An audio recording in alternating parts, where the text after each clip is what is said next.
ಒಂದು ಗಾದೆಗೆ ಹೋಲಿಕೆ ಮಾಡ್ಬೋದು ಅಂತ ಅನ್ಸುತ್ತೆ. ಗಂಡ ಹೆಂಡತಿ ಜಗಳದ ಮಧ್ಯೆ ಕೂಸ್ ಬಡವಾಯ್ತು ಅಂತ.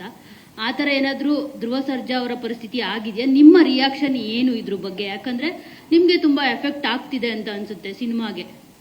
ಮೇಡಮ್, ಗಂಡ ಹೆಂಡತಿ ಜಗಳದ ಮಧ್ಯೆಯಲ್ಲಿ ಕೂಸು ಬಡವ ಆಗ್ತಾರೆ ಅಂತ ಏನೋ ಹೇಳಿದಿರಲ್ಲ, ಹಂಗೆಲ್ಲ ಏನೋ ಆಗಿಲ್ಲ. ಕೂಸ್ನ ಇಬ್ರು ಹೆಗ್ಲ ಮೇಲೆ ಹೊತ್ಕೊಂಡೆ ಮೆರೆಸ್ತಾ ಇದಾರೆ ಮೇಡಮ್. 5ನೇ ತಾರೀಕು ನಿಮಗೆ ಗೊತ್ತಾಗುತ್ತೆ.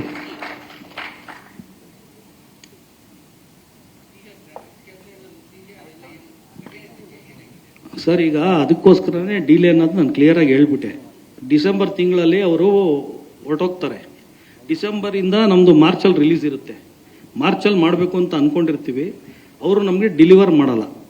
ಹಂಗಾಗಿ ನನಗೆ ಬೇರೆ ಕಂಪ್ನಿಗಳು ಇವಾಗ 16 ಕಂಪ್ನಿ ಕೆಲಸ ಮಾಡ್ತಾ ಇದೆ, ಆಯಿತಾ. ಅದರಿಂದ ನಮ್ಮ ರಿಲೀಸ್ ಡೇಟ್ ಅಕ್ಟೋಬರ್ಗೆ ಹಾಕ್ಕೊಂಡಿದ್ದು. ಇದು ಕ್ಲಾರಿಟಿ.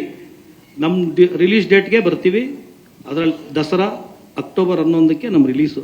ಅದಕ್ಕೇನೂ ತೊಂದರೆ ಇಲ್ಲ. ಎಲ್ಲ ಕೆಲಸಗಳು ಸಾಗ್ತಾ ಇದೆ. ಯಾವ ಅಡಚಣೆ ತೊಂದರೆ ಅದಕ್ಕಿಲ್ಲ. CG ಕೆಲಸಗಳು ಸಂಪೂರ್ಣವಾಗಿ ಕಂಪ್ಲೀಟ್ಲಿ ಅಂಡರ್ ಕಂಟ್ರೋಲಲ್ಲಿ ದಿನ ಸೂಪರ್ವೈಸ್ ಆಗ್ತಾ ಇದೆ. ಆಮೇಲೆ ಒಳ್ಳೊಳ್ಳೆ ಕಂಪ್ನಿ ಮಾಡ್ತಾ ಇದೆ.